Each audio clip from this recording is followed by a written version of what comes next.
Bang! Neeves Knives, I'm Jared, and today we got one of the best KB knives that I've tried in a while. I've been carrying the hell out of this thing since I got it. I've already sharpened it. To me, this is a great example of what you can get from KB Knives. Now, KB Knives is the premium line of KUBEY, but it is two separate things. However, I still do have a 20% discount code, and I always link everything down in the description. So if you're ever wanting to get something from a video, check the description. They're always linked at the top of the description, anything that's in the video, and then including if you scroll down, I have links to all my sharpening companies, all the sharpening supplies, all the different dealers for knives, and also the knife companies with lots of discount codes, etc. So definitely check those out. Now, this is the new KB Knives Spike, and my goodness, did they do a great job. And I gotta say, I love twill carbon fiber. In fact, I have a knife I'm doing myself right now with blue twill. I think blue twill is beautiful, especially when you can combine it with certain other materials. This one is a white twill carbon fiber. I think it's just a beautiful looking carbon fiber. It's not used as much as I would like personally. It seems like when something does start getting used, it gets played out. So I'm glad that's also hasn't happened yet, considering I have something in blue twill coming.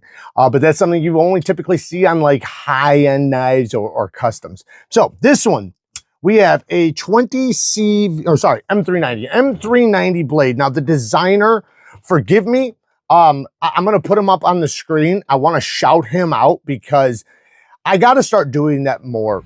So the designer's name, I'm not even gonna attempt to figure out, how to pronounce his name, but shout out to him because he is doing amazing work. I do not know, maybe I've tried some of his knives before. I'm not 100%. His logo does look new to me. It's M-E, I believe that's what it is. But anyways, I know his first name starts with an M, but what a great design. And obviously KB Knives executed it very, very nicely because we have a lot of great things about this that make this a super high quality knife. Not just a premium knife, because they executed all the cool parts that I like in a knife. And let's talk about those. So one, we have a real Wharncliffe blade shape. This is exactly what a Wharncliffe is supposed to be. A tapering spine all the way down to the tip with a perfectly straight edge. This is the definition of a Wharncliffe. A lot of blades get called Wharncliffes when they're actually not. They're technically sheep's foot. Sometimes they're modified blade shapes. This one is a real Wharncliffe. Then we have the perfect plunge grind. Love the plunge grind. This is exactly what I want in my plunge grinds. And as you can see, I've already sharpened it. Right? It's got a beautiful mirror polished edge on there. And I've been using it.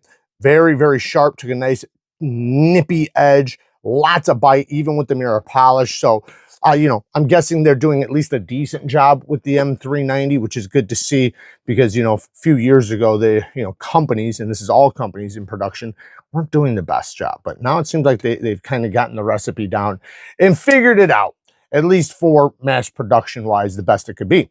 We have a titanium bolster lock. Now this comes in 4 or 5 different versions. I like this one the best because, like I said, I love the twill carbon fiber. It has T8 hardware all the way around. Love to see that. Again, I always complain about T6s. No T6s, not even on the steel lock bar insert. Then we have a functioning clip. This is a clip that is nice and smooth in and out of the pocket, not on a rough surface, and you don't have anything to interrupt it sliding in and out of the pocket. The ramp is good. It only has 1 screw hanging onto it, but it is tight. There is no side-to-side shift because it is inset into the carbon fiber. So it doesn't need 2 screws. Sometimes clips need 2 screws so they don't shift. This one is inset.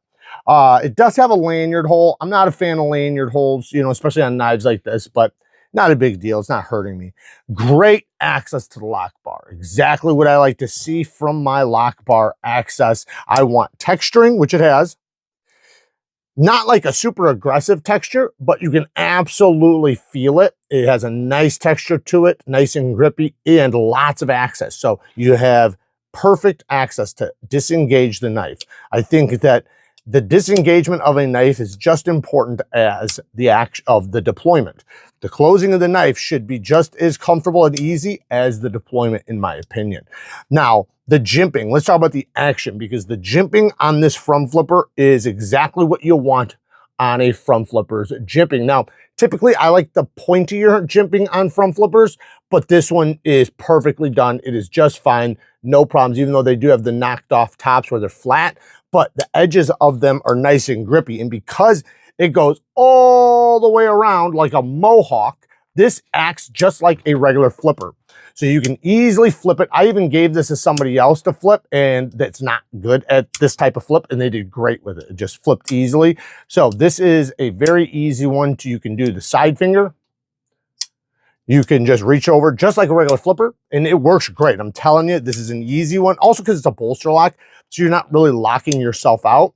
Then you can do the traditional front flip, which is just, you know, lighting it like a lighter. And again, man, works great. It has a nice sound, you know, not always, but every once in a while I get a nice little tink. It's not loud, but it has a nice little pop. I can easily use it left-handed because it's a bolster lock. And you see how easily I just reached over and grabbed, like that's so easy. It's great. The drop, you know, it is a double shaker. Like you're not just shaking it once, at least on mine. It is very smooth though. I don't feel any grittiness. I don't feel the bearings rolling or anything like that. So I actually like this type of action because it's super solid in the pivot. No up and down, no right or left. And it's still nice and smooth, still drops, you know, with, you know, the weight of the blade and a couple little shakes. But it's not something that's going to slam shut unless if I wanted to, obviously. You know, you can shake it down with one shake if you want to.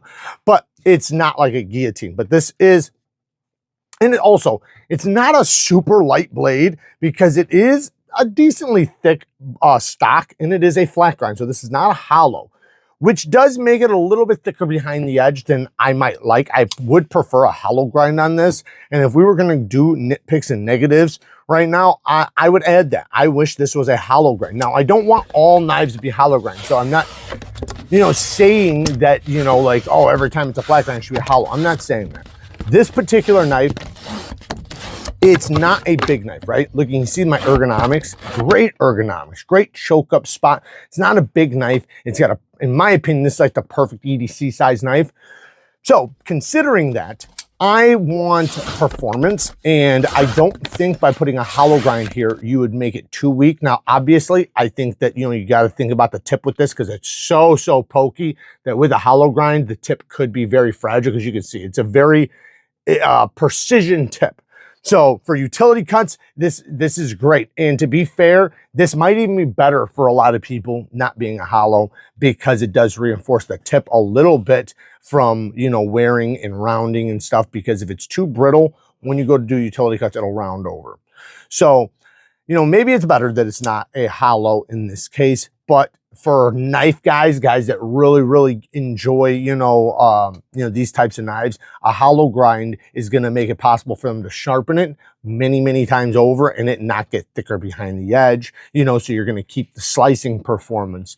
And utility cuts are always going to be good with a blade like this, no matter what. If it's thick, thin, doesn't really matter in that regard.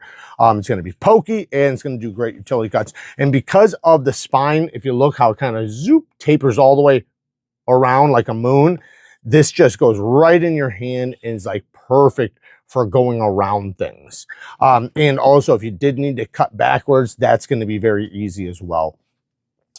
All in all, this is one of my favorites that's come out, to be fair.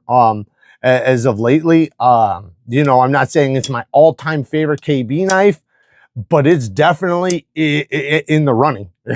Like I would have to pull out the other ones and put them next to each other and really carry them all for like a week to figure it out. But I will say this, in the past month or two, couple months, this is the best, one of the best knives of the past couple months. I think I'm gonna do like a top 10 of the past couple months, and this would definitely be in the running of that.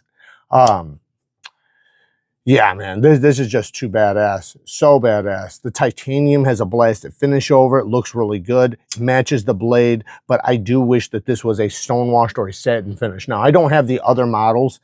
It would be cool to get 2 models of each one, because then I could compare the blade finishes and stuff. This one's a blasted finish. I don't like blasted finishes on premium knives like this unless if it's like a certain type of blasted, which this is not. Which is like a vapor blast, a glass blast, and stuff like that. This is a regular blasted finish, which it's fine. It matches the titanium, and I would have picked this anyways because of the twill.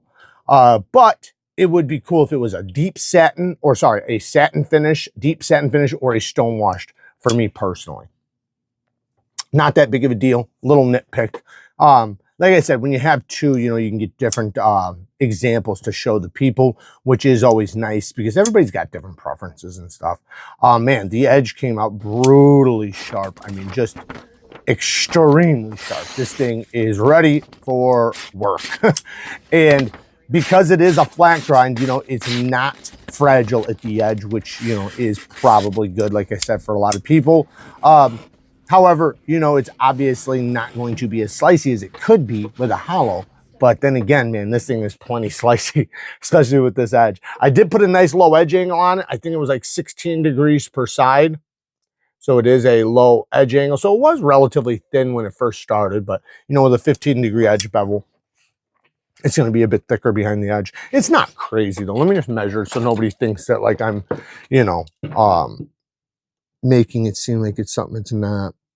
22 thousandths behind the edge after. Was it 19 or was it? Yeah, about 22 thousandths behind the edge after sharpening it down to 16 degrees per side. So that's not bad at all. That's decent thickness. It's a standard thickness for knives that, you know, the general person is going to use for, you know, multi-purpose. Anyways, back to the designer, man. The designer smoked this. I mean, they just absolutely did a great job on this design. I want to shout them out because, you know, I haven't been shouting out the designers as much as I have, and I actually kind of feel bad about it because it's their design. KUBEY's execution is one thing, and they obviously do a great job, but it has to start with the designer. The designer has to come with, you know, his knowledge, information, and experience with knives. And in this case, I can tell this guy either 1 is really, really into knives and likes knives, or 2 just knows, you know, what the people want. Because this is absolutely a knife that fidget guys would love. Every type of knife guy would love something like this. And again, man, it's a great size for just about everybody. It's not too big, it's not too small. It's just right. So there you guys go. I mean, I got nothing else to say. Very, very, very little tiny nitpicks. There's really not much. This is an absolute banger. Again, I want to shout out the designer one more time. Great work. You did an amazing job on this. KUBEY, KB Knives, also great job. Don't forget I have a 20% discount code linked down in the description. Work hard, stay tough. Till next time, peace.